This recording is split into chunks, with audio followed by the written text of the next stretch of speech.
प्राणे स्वाहा ओम अपाने स्वाहा ओम व्याने स्वाहा ओम उदाने स्वाहा ओम समाने स्वाहा मध्ये मध्ये पानीं समर्पयामि अमृतापिदानमि उत्तरा पोषणं समर्पयामि हस्तं प्रक्षालयामि पादं प्रलक्ष्यामि शुद्धाचरणं समर्पयामि गणाधिपतिं नैवेद्यं समर्पयामि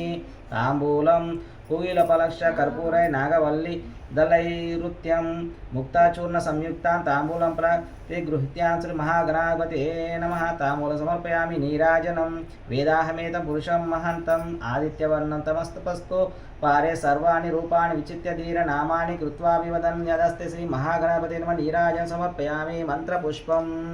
सुमुखश्च दक्ष कपिलो गजकर्णक लंबोदर्श विकटो विघ्नराजो गणाधिपत धूमकेतुर्नदक्ष बालचंद्रो गजाननः वक्रतुंड शूर्पकर्णो स्कंदपूर्वज षोडशैतानि नामानि यः पठेच्च यादापि वद्यारम्भे विवाहे च प्रवेशे निर्गमे तथा संग्रामे सर्वकार्येषु विघ्नस्तजयते ओम महागणाधिपते सुवर्णमन्त्रपुष्पं समर्पयामि प्रदक्षिणं यानि कानि चापानि जन्मान्तरञ्चानि तानि पन्यांशि प्रदक्षिणं पदे पदे पापोऽहं पापकृतां पापात्मा पापसम्भवत्राहि मां कपाय देव शरणागतचलम् अन्यदा शरणं नास्ति त्वामेव शरणं मम तस्मात् दीर्घभावेन रक्ष रक्ष गणाधिपते ओम महागणाधिपते प्रदक्षिण नमस्कारं समर्पयामि महागणाधिपते चत्तजाम समस्तराजोपद समर्पयामि क्षमा प्रार्थना यस्य